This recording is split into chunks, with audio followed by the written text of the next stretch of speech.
Hello, and welcome to our virtual event on equity and innovation in food sourcing. My name is Antonio Diaz, and I'm the editor-in-chief and founder of Life Thyme, a reader-funded publication focused on global issues around the world through food. This talk is in collaboration with our friends at Neue House, which is a private workspace and cultural home for creators, innovators, and thought leaders. Speaking of innovators and thought leaders, joining us today are three incredible panelists who are at the forefront of a more equitable and creative supply chain. We have Chef Ray Garcia of Los Angeles Broken Spanish, who is currently cooking his renowned Alta California dishes at Neue House in Hollywood. Be sure to check that out if you can snag a reservation. We also have Jorge Gaviria, who is the CEO and founder of Masienda, who is sourcing heirloom and biodiverse corn varietals out of Oaxaca, Mexico. And we also have Aaron Choi, who is the owner of Girl and Ducks Farm, who is just the belle of the ball around Los Angeles chefs. He is providing some of the most interesting and sustainable ingredients to chefs and consumers from his farms in Portland and San Diego. And finally, moderating our panel today is our Life Thyme correspondent, Elena Valeriote, who is one of our strongest and brightest journalists in agriculture and supply chains. Feel free to chime in at any point in the live chat, wherever you're tuning in, whether it's YouTube Live, Twitter, or Facebook. Elena, take it away. All right. Thank you, Antonio. And thanks to our panelists and to everyone that's joining us today. I'm really excited for this conversation. I want to get started here just saying that over this past year, our foodways have undergone a lot of change. And that's been difficult for all of us in different ways. But with change, there is always the hope that it's changed for the better. And the people we're talking to today give me a lot of hope with the work that they're doing. And I think together they have a really good sense of the reality of the situation right now, as well as solutions for how to build a more safe, sustainable, equitable food system for the future. So we've got Aaron, like Antonio said, who's a farmer. We've got Chef Ray, and we've got Jorge, who works with both restaurants and farms. So I think we pretty much span the farm to table spectrum pretty well. And I want to start this conversation where the food journey ends for most people, which is when we sit down to eat, and that is Chef Ray's expertise. So we're going to come to you first, Chef Ray. You have experience working with our other two panelists, Aaron and Jorge, sourcing ingredients for your restaurant, Broken Spanish. So I'm wondering if you could talk a little bit about why it isn't so important to you to be so attentive to where you're sourcing your ingredients and to build relationships with partners like Girl and Duck Farm and Masienda. Sure. So when I first started in the kitchen, not unlike most chefs, I would say, particularly in the time, I came in as a commis, and my input was not very well regarded or needed or accepted. When you first get into the kitchen, you get onto your station, you have a cutting board, someone drops off a case of carrots, they tell you they need it in 10 minutes, it needs to be peeled.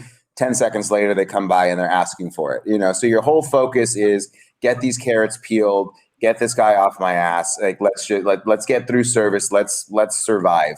And in that mindset, it sort of just puts you into only thinking in that task at hand. And so I was never asking myself, what is the name of the carrot? Where did this carrot come from? What is the impact? What work that goes into it? It was just sort of get it done and get that onto the line. As I grew and in the kitchen and started moving up, where ordering the carrots, sourcing the carrots, making sure that they were there for the staff to use, is when I started seeing like, oh, it's not just one carrot. It doesn't just magically appear, in the walk-in or get dumped on your station. There's other options, and there was a moment for me where I was actually kind of embarrassed, where it didn't come with from a carrot, but rather an apple, where a purveyor, she was foraging and she brought me an apple, and I tasted it and I was like, holy crap, like what is this? Because up to that point in my life, I had never experienced anything like that. And I say embarrassing because I'm a chef. It's a nice restaurant. We're releasing food for people. It's not inexpensive. But growing up, I did not have access to those ingredients. I did not have, that foundation or that basis for, the difference between, a shiny, polished, pyramid of apples at a grocery store and what she was handing me at that moment. And it kind of woke me up. And from then it kind of, through curiosity and a few other, factors, it's like, I need to be in search of that apple, sort of chasing that high again. I'm like, how am I gonna find an ingredient that is simple and beautiful and familiar, but still sort of knocks people's socks off? And that's been, my approach for cooking, over the last, I guess 15 years or plus, when it's been my call to make of what produce to bring to the table or what ingredients to bring to the table. It's just to have it be something that's simple and familiar, but when you taste it, like, okay, there's something different about that carrot, that corn, that apple, and bringing that to the guests. And that's been really our goal. And it doesn't happen in a vacuum. It happens with educating yourself, educating your staff, and really trying to your point, connect with people who are of like mind and are of, similar passion. And that's been, the way that has led me to, Jorge and Aaron and others who are in our family of producers. Thank you. And yeah, next to Jorge, who works with Masienda and Broken Spanish to supply some corn products. But first we have a video clip that we'd like to play for you from the Migrant Kitchen, so you get a little bit of a sense of what Masienda does. I mean, we work within, the canon of, there's 59 pure breeds, but there's tens of thousands, and each year we may be sourcing, for example, Ojotillo from Oaxaca, but it's got so many different expressions within that one breed. Masienda's goal is to make sure folks know that corn is not just corn. Getting to some type of consciousness around the realm of possibility for flavor through educating consumers, and then finally positively impacting farmers' livelihoods. Thank you.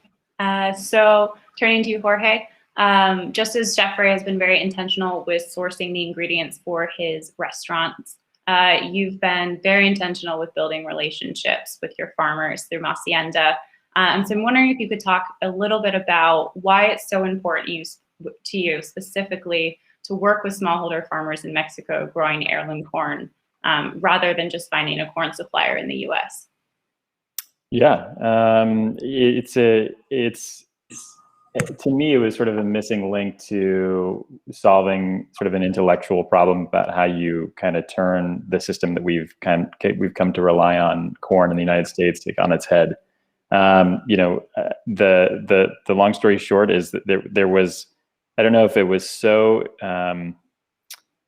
I just sort of fell down a rabbit hole and kind of kept asking questions. And the more I learned about the opportunities for creating impact and equity throughout the supply chain, the more compelled I was to build a business that supported that model.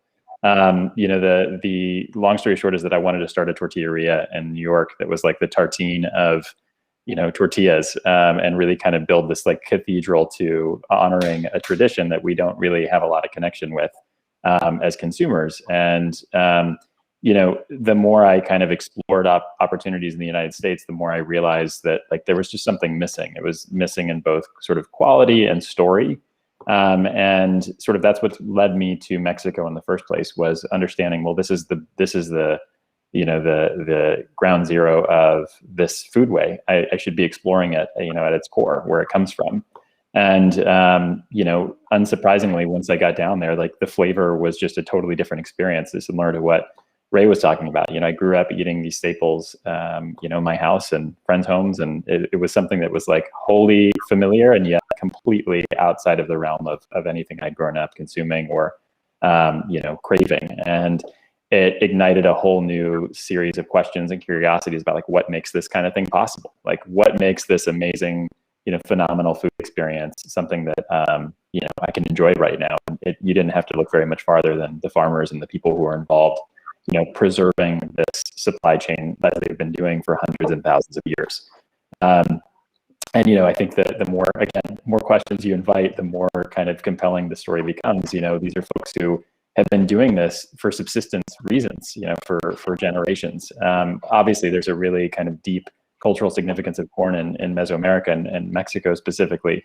But these are people who, ironically, they live in extreme poverty, but they are the custodians of greatest quality corn in the world. And to me, it was a no-brainer to connect what they were doing with chefs and explore kind of just the education that came with that, and start to sort of again continue and invite that curiosity to develop a supply chain that had never really existed before in a commercial setting. These are subsistence growers, and for the first time, they were able to create an opportunity for surplus materials that otherwise didn't have. Yeah, and I'm wondering if you could tell us, why it is, you've talked about how the flavor of the corn is particularly special. If you could go a little bit more into detail about what it is about this heirloom corn, why should people care if there are dozens of varieties of corn being grown, and what would happen if people were to make the choice to buy more heirloom corn rather than industrial corn products? Yeah, so I think, I guess around the first question, I mean, I think we've grown up in the last 50 years in kind of a generation of convenience, and we've sort of abdicated this this active role in consumption, but that's been changing over the last certainly the last couple of years. It's become much more mainstream, but this has been a movement that's been in sort of the works since the 60s, right? I think the amazing thing is that as a cook, you start to realize how much more control you have over your, matching your own palate or the things that you naturally gravitate towards. So in corn's case, there are a lot of levers to work with, but talking about a tortilla is totally different in Mexico City than it is in Oaxaca, than it is in Korea. Like they're very different ways it can show up in the world, and none of them are more or less right than the other. They're just reflections of kind of diversity of taste. And I think for me, just being able to manipulate texture and certain flavor, like bringing out certain flavors for certain occasions or certain dishes, you don't have that ability when you're just purchasing something that's been packaged on a shelf. And even if you're going through the kind of the motions of doing what Ray does in house every day at Broken Spanish, cooking this corn in alkaline water and grinding it with volcanic stone mill. If you're working with commodity corn, you're really working with a sort of a very finite set of characteristics that have been it seems like one of our streams is having. Can you guys still hear me okay? Yes. Yeah, okay. Hold on to this. But yeah, I think when you're working with commodity agriculture, and it's no knock on commodity agriculture, but you're working within a really finite sort of group of possibilities around what you can achieve with a finished dish. You're sort of limited because the agriculture that has supported that was bred to kind of do one thing really well, and usually that's yield and risk aversion, flavor, and the possibilities of flavor. Sometimes flavor invites a lot of other things like risk, and you've got corn that's like lodging in the field. It's got a little bit heavier of a density, at the top. These are things that just they're bred out of the equation. And so working with this heirloom corn at the root is something that really kind of gives you, like anything else, what Aaron does, and I think anybody who's really kind of curious about the possibilities of flavor, you're able to access so much more that it sort of just keeps that process alive and the curiosity rolling. The second question, Elena, you have to remind me what it was, because I don't know if I actually fully got it. Yeah, I wanted to know, if people are making the choice to actively, you brought up the idea sort of conscious consumerism, if people are making a choice to gear more towards heirloom products rather than industrialized corn products, what might that do? Well, I mean, I think for what it's done in the case of Masienda, I think we don't wear it too much on our sleeve, or at least we don't try to. I think there's so much education that's needed to just get people up to speed on what it is we're doing and the food that we're trying to educate people on. Like the process alone is pretty overwhelming. The word nixtamalization is something a lot of people aren't familiar or comfortable with, but it's pretty simple. The truth is that at the other end of the supply chain, these are folks who, for the last, so we've been in kind of in operation since 2014. There's a steady source of income, that they can rely on, that it used to not be a factor for them. Historically in corn markets in Mexico, if you ever had any surplus, one of two things would happen. It would either just go to waste because over the course of the year, or a middleman would come in and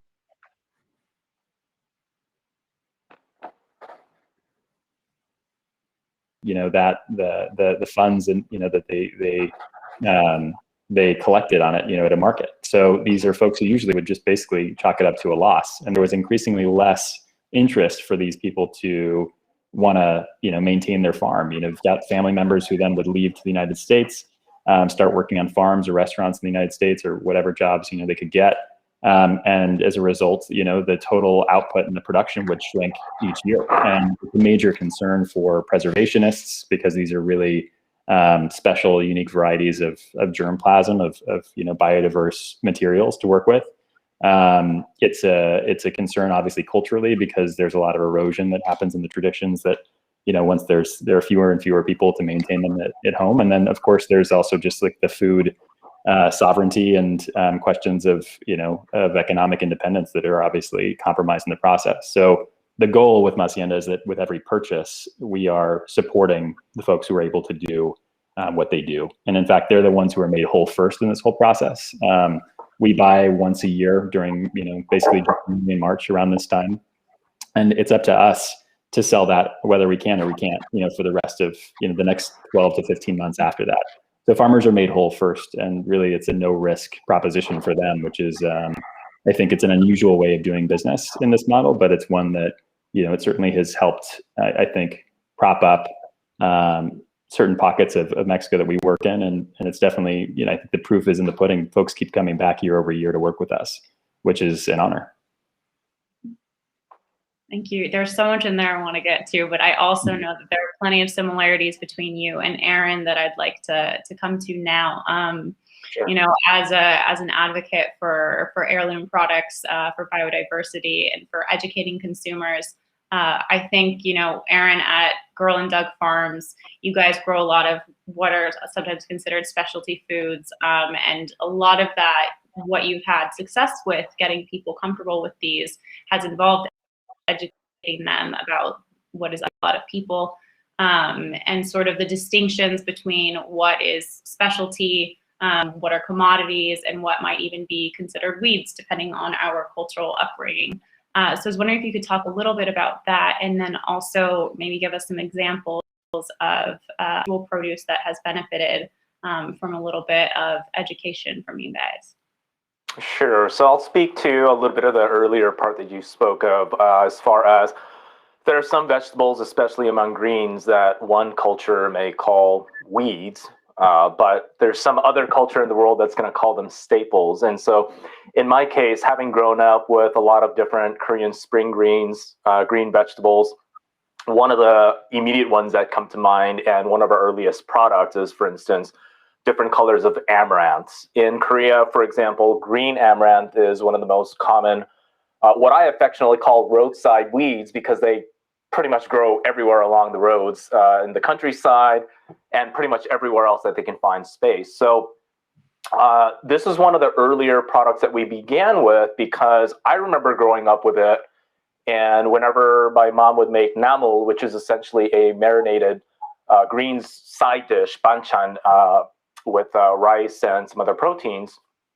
This is something that I grew up with and thought it was delicious, didn't think much of it. I know it's very nutritious, but it wasn't until I started presenting some of these things really early on, when I started knocking door to door with chefs saying, hey, chef, we've got some greens that you probably may not be familiar with. It may not work. It may work for your kitchen. Why don't you try it out? And soon enough, they were going crazy over these various greens. So we started adding one by one different things that I grew up with. So another example would be sesame leaf, also known as perilla. These are things that I grew up with on a daily basis, and yet some of our best chefs in this country are going nuts, saying this is incredible, and creating all kinds of novel dishes with it. And I started thinking that's phenomenal, because what we might deem a noxious or invasive species here, somebody else in another part of the world, in another cuisine, in another culture, has been eating for generations, if not decades, if not centuries, if not millennia. And that's just my experience. That's just my experience with a few greens. And I had to think, I'm obviously not alone in this world. What other crazy foods out there are out there that aren't so crazy to other people? And that snowballed into our product line as we know it today, where we not only specialize in Asian vegetables, but my favorite of all things, which we've invested a ton of resources, and I don't know how many heart attacks I've had trying to grow this thing, but we finally pulled it off after about 3.5 years of massive failures, which is a Peruvian tuber called oca, and you can see that on our website as well. And again, that's just another beautiful example where, from what I've read, there are something like 40, if not 50 plus different varieties of this magical little tuber called oca in Peru, of which we have, I think, about 13 of those colors that we're going to try replanting and growing again this year. But whether there's 13 or 40 or 50, at this point, if our followership is any indications, there is less than 1% of people who actually recognize, let alone have actually been able to taste what oca is like. That's including among our chefs. Yeah, that is pretty incredible. I would love to, first of all, taste the oca, and also to be a fly on the wall for these conversations of you showing up to chefs with these mind-blowing ingredients. You can only imagine how much fun that is for both parties. And to that effect, I do want to talk to Chef Ray a little bit, because I know that he's had that pleasure, and ask him, what do you see as your role as a chef, and connecting people with food that they're eating and influencing them in the way that they engage with their local and cultural foodways? Sure. I think as a chef, whether you're in the kitchen, or it's the extension of you with the service team, is that we're the guest facing kind of component in this equation, but it's really all the people before and behind us who have been putting in the work and have that kind of dedication. So I think first, my role is starting off with me, and a commitment to learning, a commitment to understanding my impact within the restaurant and within the community. And really kind of having these conversations. I remember it's probably about 5-6 years ago now when I first started working with Broken Spanish, and I tasted the product. I'm like, man, this is amazing. I had some of the same questions that you had, sort of what makes it so great, and then he started layering in a bit of the story, and then at one point he told me, just about the state of corn just generally in the world and in Mexico. And he said, and sorry to paraphrase Jorge or put words in your mouth for I can't remember. Since the corn that is grown in this country is garbage. It is just made to fatten animals quickly, fuel a car, make a plastic cup. I was like, oh, okay. I can absorb that message, and that's not necessarily what we say when we drop a tortilla down in front of you, but it's just that sort of thing where you have to stop and step back. You're like, you're right. Like, this is what I'm fueling, my body with, and have been for decades now. When I just go to the market and buy anything off the shelf, whatever has the club membership pricing on it, or bulk, and so it starts first within, and you have to really buy into it, because if you don't buy into it, then you're going to be very easily distracted by, you know, whatever is new, whatever is less expensive, whatever is less convenient, you know. And for me as a chef, it comes to, you know, dedication to, you know, the partnership and dedication to you know, what it is that we want to give to a guest, you know. And I said it, you know, I say it to my staff sometimes, is, you know, we're in a point where people trust us to give them something that they're going to ingest, to put into their body. Like, we're not doctors. We didn't go to medical school. We haven't, you know, we don't have this great education on it, but we have a responsibility, because of that trust, to give somebody the best that we possibly can. And that's the point where I start, you know, from. And how do we connect everybody? Is just, I think, first off, you know, not wearing it on our sleeve, like Jorge said. We don't go to great, you know, lengths to announce what we've done for you, or talk terribly about the product until, you know, you've had it and you realize, okay, hold on, there's something different here, or what is that thing in the aguachile that looks like a tomato, but it's not. And then we can know, oh, this is a pichu berry, and it's an Andean fruit, and, you know, and we can kind of go into those lessons that we were taught by Aaron and his team, you know. And it really makes us feel good that we are, you know, educating in that way, with the end goal of, you know, people will now look for that pichu berry. People will now look for that oca. People will try to start sourcing for their own conico azul, so they can have for their tortillas. And I think, you know, no pun intended, but once we start planting those seeds and it starts getting uploaded into, you know, different homes, different families, different restaurants, I think that's our impact. So, you know, we're kind of the end point for some, you know, in some regard, with the ingredient, but we're just the start for kind of getting the message out there, and getting it into people's homes. Oh man, that was well said. That was great. Thank you. Hope I didn't misquote you too badly, but I do know how strongly you feel about commodity corn. Respect. There's a place for it. I get it. Yeah, and Jorge, if you have a question, or if any of you want to chime in at any point, and it's kind of like a family Zoom call here, everyone knows each other, so feel free, guys, at any time to chime in. But yeah, I mean, gosh, there's so much here.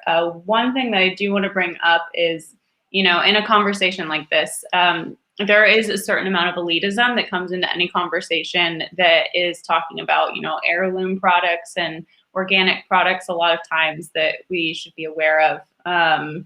And just based on the fact that that good food costs a lot, that there's a lot of value to it, a lot goes into it. But I'm wondering maybe if we could start with Aaron, because as a farmer, he has sort of the practical know-how behind that. If you'd be able to address at all some of the barriers that there are in making, you know, good food more accessible to everyone, you know, making good food affordable, but also making sure that farmers are being provided with a living wage. Let me think for a moment about unpacking that. There's a lot going on there. As far as affordability, and I think with affordability goes along the issue of accessibility as well. And when I think about accessibility, unfortunately, the most accessible vegetables, and I love the way that Jorge worded it. I don't think I can articulate it better. The most accessible things that we have, unfortunately, are commodity items. There's nothing necessarily wrong with commodity vegetables in and of themselves, whether that's commodity corn or commodity greens, commodity tomatoes. They're everywhere. But I wonder, and it is something that we're addressing kind of in the back end, which I don't have time to go into today, obviously, with the scope of the discussion. If we can introduce better tomatoes, now, how do we define better? Better flavor, better shelf life? There's a lot of different parameters we can discuss, but if we can introduce more flavorful tomatoes, let's start there. and we can grow a lot more of it and introduce it to others and essentially work on creating this demand for something better than great shelf life or how many tomatoes can fit exactly into a case. Because when we're shipping tomatoes all across the country, they want 48 tomatoes of, let's say, for instance, beefsteak tomatoes. It has to be 48 tomatoes inside that case, because when you're trucking across hundreds of semis and there's one case that's not fitting 48, it's 46, 45, that's going to start eating into, you guessed it, profits.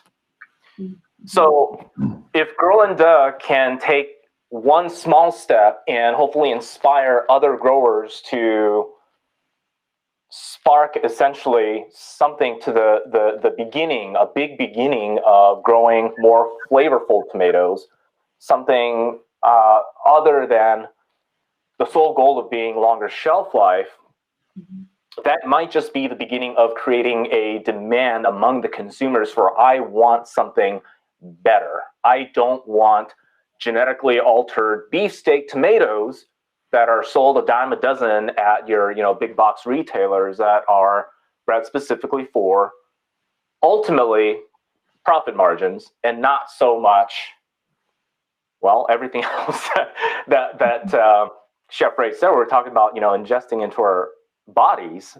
We don't really get to see about all of the flavor profiles as well as some of the health benefits that have been lost through some of these, can I call them Frankenstein tomatoes, for instance? Tomatoes is but just one. And so, again, tomato is just one example. We can talk about squash. We can talk about heirloom potatoes. We can talk about strawberries. A lot of different produce that, of the forms that are already accessible to most people, a lot of what it truly can be has been lost. And so we want to start bringing that back so that we can actually start creating demand for something better. Yeah, thank you. I think one thing that I really want to make sure people get out of conversations like this is just how much hard work goes into farming, how many complicating factors are involved in determining the price of our food and the quality of it as well. And I think that Jorge can speak to this in an interesting way too, because he has this experience of dealing with farmers in businesses in 2 different countries. So I was wondering if we could turn to you, Jorge, and you could tell us a little bit about some of the international trade policies that are in place between the U.S. and Mexico that have influenced the business of importing and exporting corn, and sort of what the obstacles were pre-pandemic, how that's changed now, working between the 2 countries. Yeah. So I'm not a trade expert, but on a very simple basis, like the elephant in the room in the conversations with trade between Mexico and the U.S. is NAFTA. And 1994 was the watershed moment when NAFTA was passed, and the ceiling was really just lifted off of what essentially the U.S. could dump into Mexico, including but not limited to like massive amounts of corn. But it mostly went to feed the livestock industry, though there was concerns that this was also kind of infiltrating the actual consumer market for tortillas. And the truth is that people look to NAFTA as sort of this moment that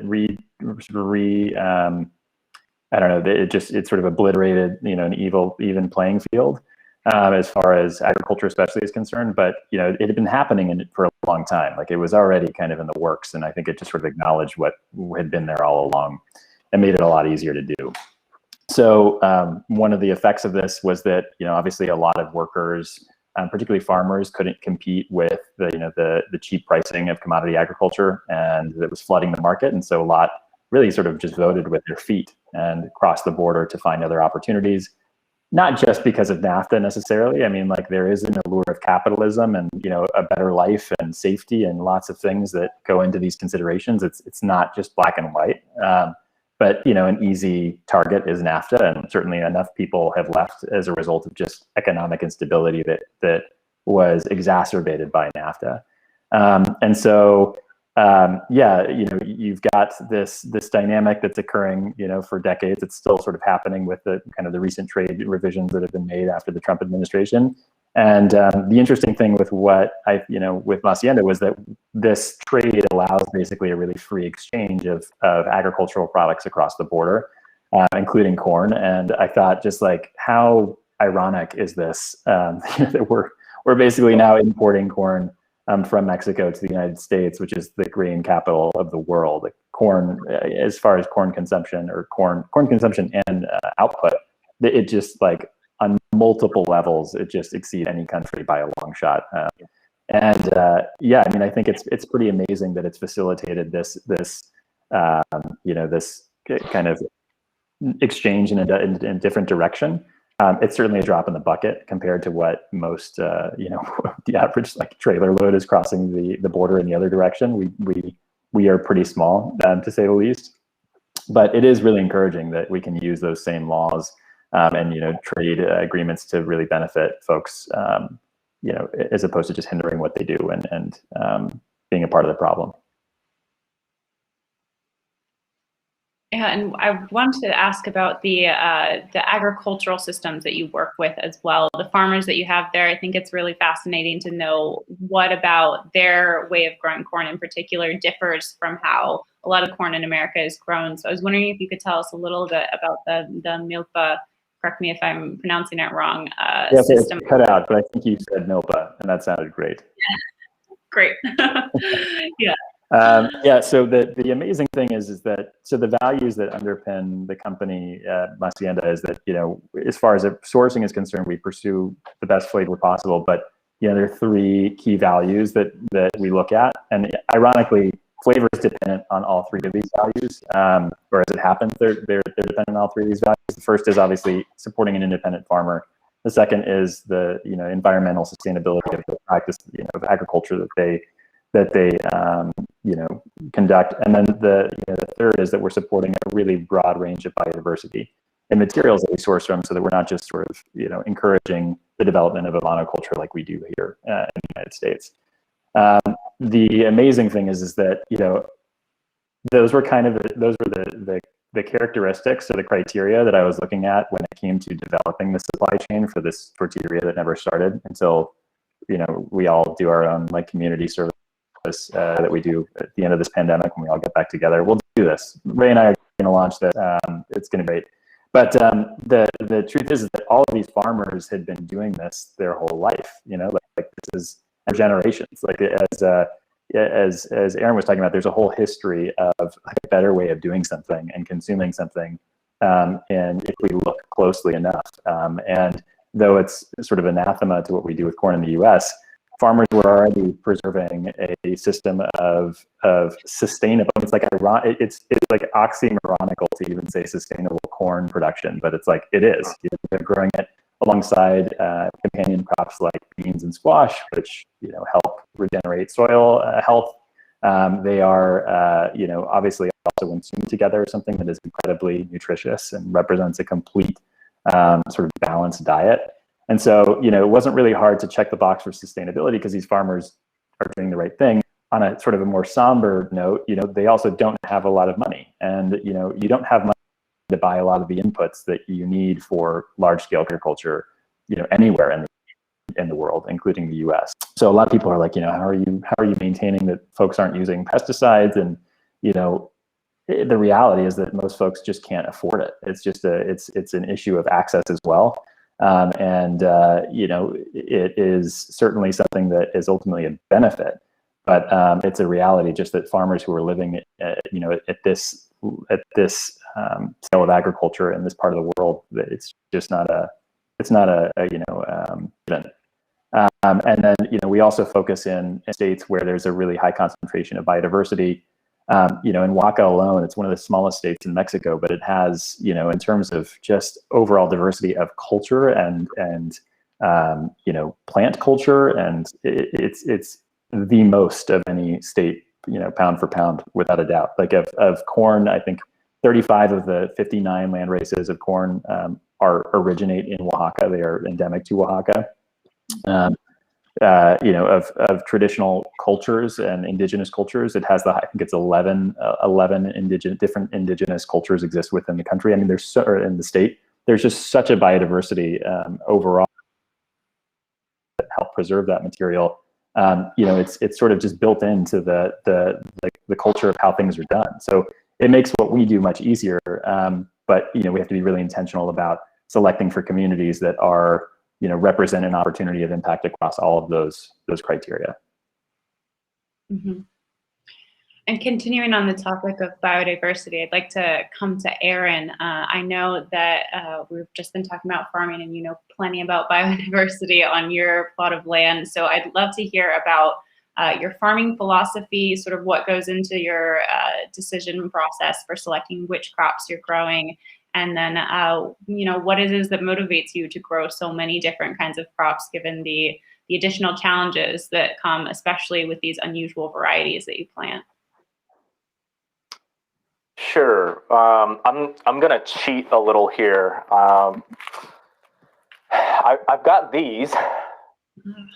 So on my right hand, I've got essentially what is commonly called Cape gooseberry, and I won't go into how if you call this a gooseberry, you're going to get banned from Girl and Doug Farm, because at the end of the day, this is a ground cherry, and it's got a lot of different names, everything from husk cherry to ground cherry and whatnot. And then on my left hand, I've got a Peruvian ground cherry, aka peachy berry, that Chef Ray mentioned earlier. So why am I doing this to you all? Because the internet has not yet figured out how to transmit taste or smell digitally yet. So why am I doing this to you? I'm not torturing any one of our viewers, I promise. But here they are. Now, when I would show up to pitches or sales or just talking about products, and I pull out, I've got a couple more here, I pull out a handful of these, almost immediately one of the first reactions I get from chefs or customers in general are, "Oh, gooseberries, I love those." And I mean, I'm joking about banning people, half joking anyway, about banning people for calling these things gooseberries. But there's a certain element of education, consumer education, that goes along with unique, exclusive, new varieties. And there isn't really, or rather, the most effective way for us to be able to discover, share, farm, and keep trying our hand at new varieties is through our direct connections with chefs like Chef Ray. He invariably took a chance on building an entire dish around something called squashini, which happens to be a Korean summer squash that's essentially, when it's full grown, it's about the size of a football, and it's literally compressed in our incubated grow bags so that it's actually about the size of a really fat cucumber. All that flavor, all that nutrition of something this big is literally compressed into something that fits in the palm of your hand. And without that special connection to chefs who are not only willing to take the risk to build a dish around it, but actually really get into the history and the peculiarities of that particular ingredient, we're going to have a harder time trying to introduce the tenets of biodiversity to the masses. I mean, we talk about farm to table, farm to fork. I mean, that's been kind of the cliche phrase that's been thrown around, sometimes to great effect, sometimes really nothing more than a catchphrase to, slap on a menu or toss out as a buzzword. But I think that statement is incomplete, because in order for, and this kind of touches back to one of the things that I mentioned earlier about how do we get a greater not only diversity, but accessibility of really healthful ingredients out to the masses. Well, that's going to happen through what I envision as something that's more akin to farm to pan to fork. Farm, that's us. We'll invest resources, we'll literally take what we've earned and put it right back into the field and try and hand our brand new things out there. But then that has to actually make its way out to pan, essentially the equivalent of the chefs and everything they do, because how they transform a very simple ingredient, that could be something as common as a tomato, that could be something as novel as a giant Peruvian ground cherry. Chefs are the most effective ambassadors, and I'm using the term more of not as a branding, but actually more of an advocate who actually takes these brand new ingredients, transform it into something that is accessible and more familiar to the consumer.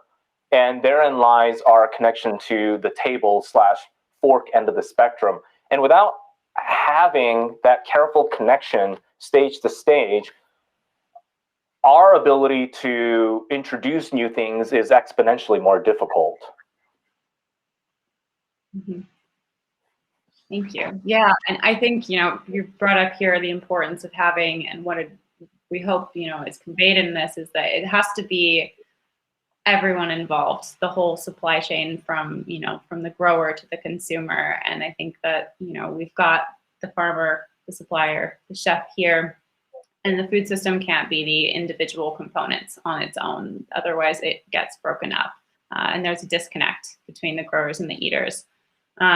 We've talked about a little bit, farming is unpredictable. And I think that the supply chain that we have now, the modern industrial agricultural supply chain, shields consumers from that largely, so that they can come to expect the produce that they want at the supermarket any time of the year. Same goes for their favorite dishes at restaurants. And so, we experienced a little change in that over the past year with the pandemic, in terms of, people might have seen for the first time a supply chain disruption in the form of flour aisles being empty at the grocery store. But, these flaws and weaknesses in the system have been exposed. But I think we need to assess what ways we can adjust consumer expectations a little bit. So I'd like Chef Ray, if you could weigh in here, because I think that, as the chef at the, middle section of the farm to panned fork that Aaron brought up, you could speak to this, just what you think, we need to do to adjust consumer expectations, so that people are accepting of new ingredients and dishes. Sure. I think, first, and not to go too far off topic, but to look at the idea of the consumer and who they are, because I think, for purposes of this conversation, or at least a lot of what people assume, is like the consumer is the person who is coming to the restaurant, swiping their credit card, or putting, something in their card online and purchasing it. And when I look at a consumer, I take it a little bit more literally and looking at, who's actually consuming this food, and at what stage are we introducing them to it? And I think that there's a whole lot of impact in kind of adjusting that focus towards not just those people who are coming into my restaurant, because, quite frankly, if you're coming to Broken Spanish and you're coming to a pop-up or any sort of nicer restaurant, chances are you're not struggling with ideas of food insecurity and accessibility and education. You are kind of crossed that line already, and you're more of a connoisseur, and you can appreciate what we're doing at a different level. What I would like to see is for us to kind of zoom out a little bit and catch a little bit earlier, because it comes down to your perspective and your environment, even within my own life, where I grew up as a kid, and what I was introduced to from a culinary standpoint is a world different than, where I am now and what I'm introducing, my son to. Growing up, healthy was the idea of drinking a Diet Coke instead of a regular Coke, or something on the box said low fat or low sugar. And so, okay, that's great. We're going to eat this processed item instead of another. But because of, the financial constraints within our family, the fact that, my parents were working all the time, because of the schools I was going to, that great thing was an introduction of a vending machine for ease and access. So I think that we really need to look to kind of take that idea of consumer way back and say, how can we start introducing this on a grander scale and earlier? Because, I love, Los Angeles, where we live, where I'm from, and there is such great, diversity. And I think we oftentimes get praised for our diversity, but diversity does not mean equality. Diversity does not mean equal access, and I think that if we can start introducing more of these products, or at least the idea that they're out there and giving people the tools to search for them, then that's where we're going to have a greater impact.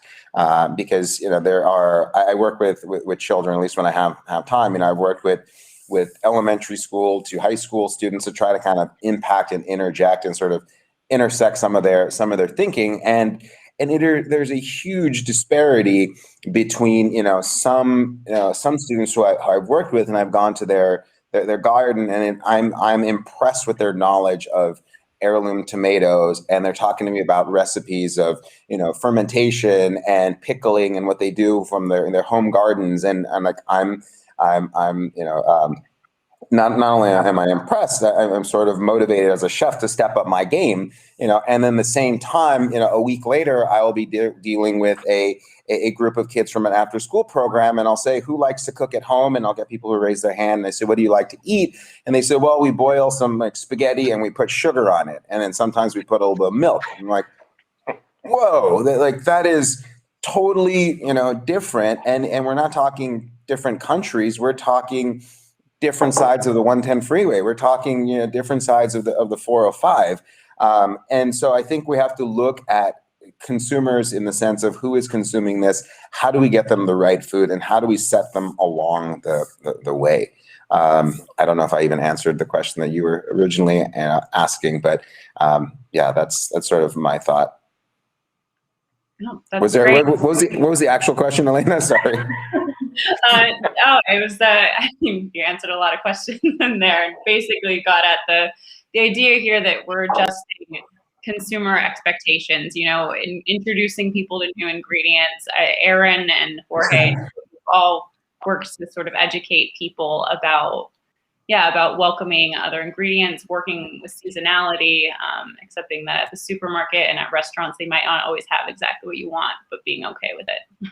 Yeah, I think that just introducing the ingredient and, with the intention to make it the new normal, that the previously accepted standard isn't okay. That, whether it's a beefsteak tomato, Jorge and I also a lot of times kind of compare the journeys and the path of corn and coffee, not only because of their physical relation, but the fact that, growing up, the importance of coffee was nothing. It cost a quarter, it sat around for hours, it was just a way to kind of get you through your day. And now that cup of coffee, there's a line for it. It can cost $8, $11, depending on where you are. And if you have oat milk with it, and you wait, 8 minutes for a barista to make it. And there's this new appreciation, that I've seen over my lifetime for coffee, that, I'm hoping that corn or,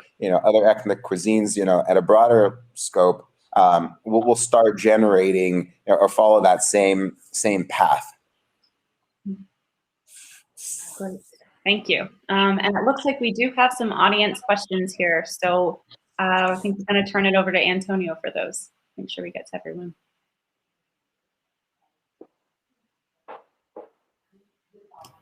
Hey guys, I'm back. So we have a few audience questions coming in here for our panel. I'm just going to put them on the screen.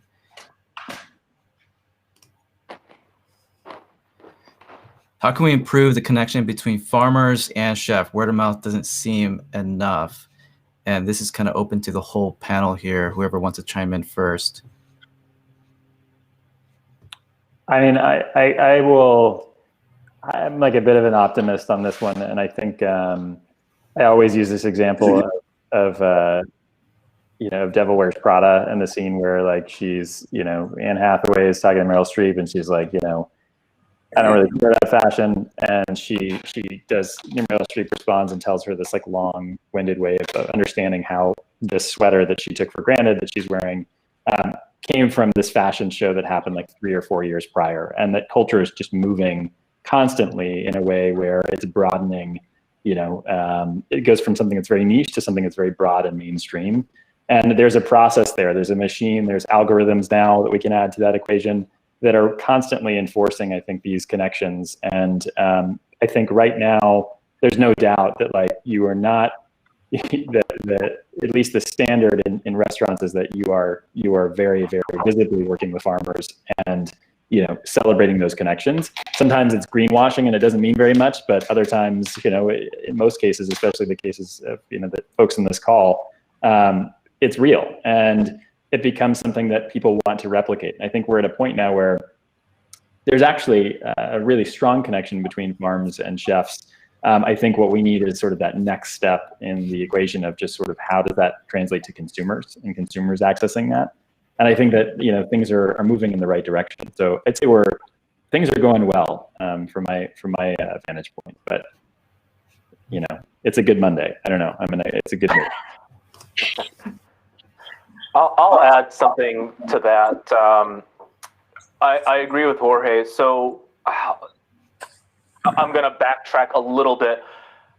On the one hand, I think it's a little unfortunate that Chef Ray and I began our relationship smack dab in the middle of pandemic. I mean, his appreciation for and profound desire to get to know not only the ingredients, I mean, that in and of itself is a little harder to find among chefs still, but there's been an upward trend in chefs genuinely wanting to get to know not only the, as I said earlier, peculiarities of some of the ingredients that they're working with, some of the produce that they're working with, but the peculiarities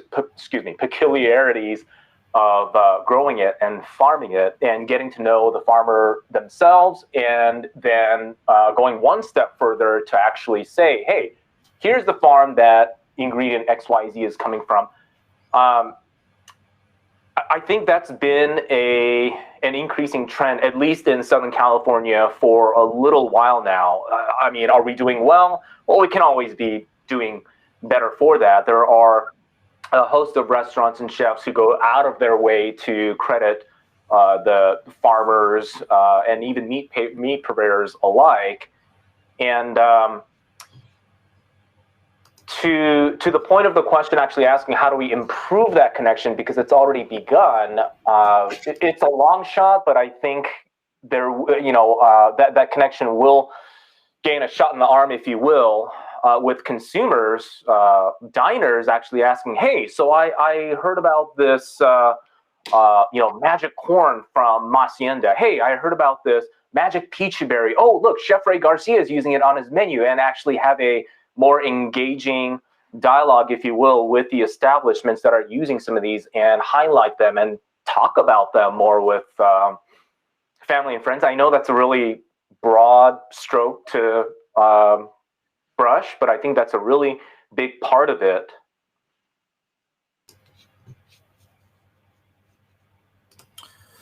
Okay, we have another question here regarding importing. Let's just throw up on the screen here. How does one begin to import a product from a different country? For example, I would love to import naranjilla, tomate de árbol, guanabana, and even corn from Ecuador. I know this is a very big question, but is there, especially Jorge from your end, is there a way that we could kind of answer this for Morgan? Oh man,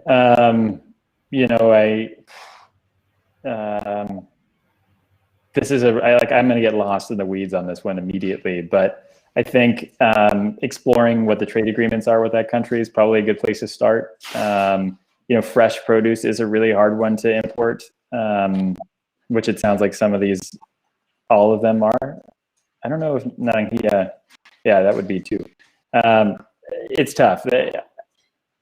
I would say to really understand how long these things can survive in a really inefficient way to start of shipping things would be the first place to start, and then also concurrently try to understand what the trade looks like between, particularly Ecuador and the U.S. and kind of go from there. Some of these items might be banned, or they might be classed under certain things that have trade restrictions. I would do a search on kind of what's allowed and what's not, and also know the shelf life of each of these things. We have another question here.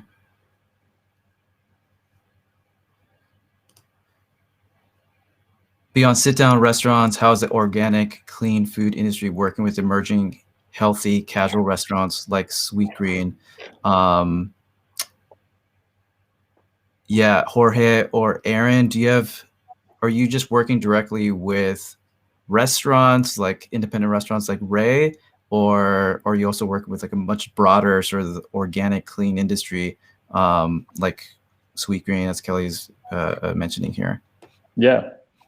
We've worked with a lot of folks. Sweetgreen has had an interest in working with us, I think, on a couple dishes, particularly, though that was all like just as the pandemic was starting. I mean, I think there's a lot of interest in these places, and I think the point around the movement of culture and where we're at, the next step is, larger scale operations that are able to serve more consumers, at a higher volume.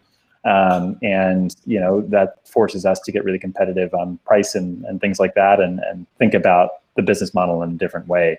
We've worked mostly more with snack companies, like large snack companies and things like that, who are trying to integrate sort of new product SKUs that fit this mold within the CPG world, and that's been really encouraging too. So just to see movement on that's great. But I think it's just a matter of time before a chef that worked at a Broken Spanish goes and takes a more corporate job at a Sweetgreen or a Chipotle, and starts basically making a lot of noise that these are things that need to change for their job to stay on, and for them to do their job. So it's definitely it's happening. It's happening in real time for sure. How about you, Aaron? Do you have experience? Yeah, so we work with larger restaurant groups as well as some resort chains, and often we'll be asked right out the front, hey, we're interested in sourcing. What kind of certification do you guys have? Sometimes the fact that, so right now, we ourselves are currently working on our GAP certification. So GAP certification is the de facto food safety and handling certification on a farm level. It stands for good agricultural practices. Now, does a farm that doesn't have such certification mean that they're ridden with salmonella? No, not necessarily.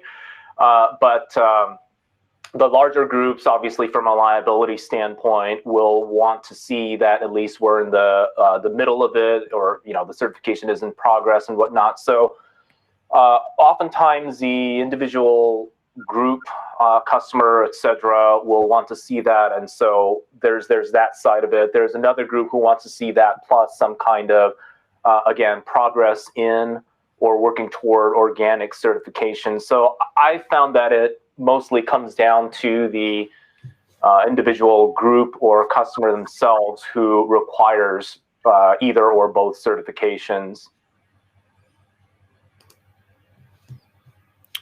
We have time for one more question here that just came in.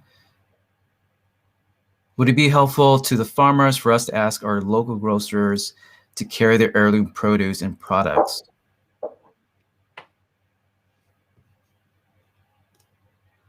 I'll go first on that. Yes.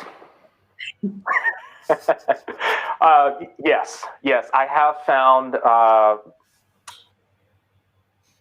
we have another side of our farm operations where we actually sell larger bulk Asian green vegetables, and the more choosy, the more conscientious customers who would actually ask about, for instance, the different squashes. We actually have about 4 different summer squashes that we sell, and we have gotten feedback from our buyers from some of those companies asking us to increase production on the following season if it's possible, just exclusively for them, for instance.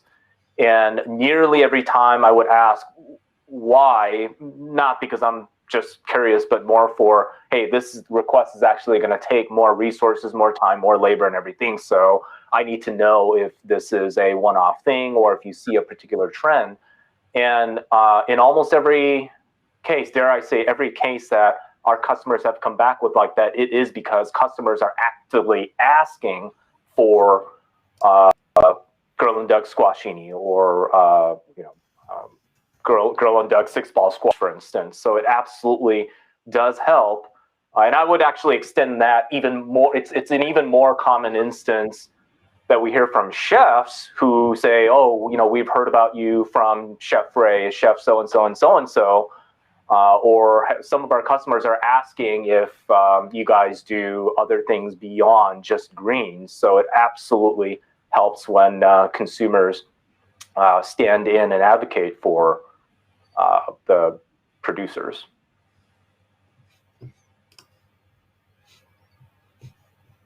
Yeah, I'd add to what Aaron said and say it certainly helps, but the next step is that once it's in the store to keep being really vocal about it, because these are pretty perishable products when you're getting into organic and kind of really minimally processed or treated, especially in Aaron's case, which is like raw produce. These are things that need to move and evangelize not just to the store, but to folks in your network to actually purchase that. And to have a reason to do it, once it's in stores, because shelf life is very, very, or shelf space, I should say, is very, very scarce, and it's a constant competition for what's staying on and getting off. Great.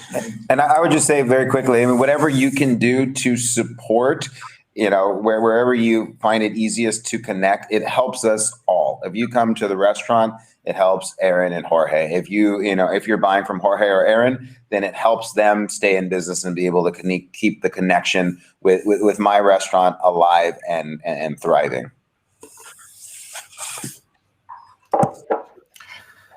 All right, guys, we are out of time here. I just want to thank everybody who's on the panel and Elena, our Life Thyme correspondent, for joining us and for the thoughtful conversation. I also want to thank everybody who tuned in to watch this virtual event.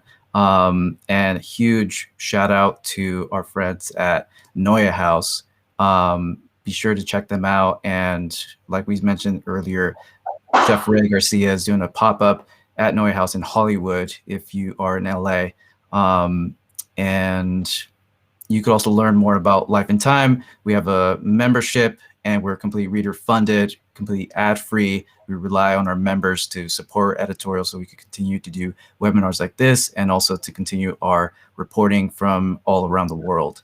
I'll also throw in our little link right here to become a member. Yeah, thank you everybody who tuned in, and to our panel, thank you. Please be safe and good luck and take care.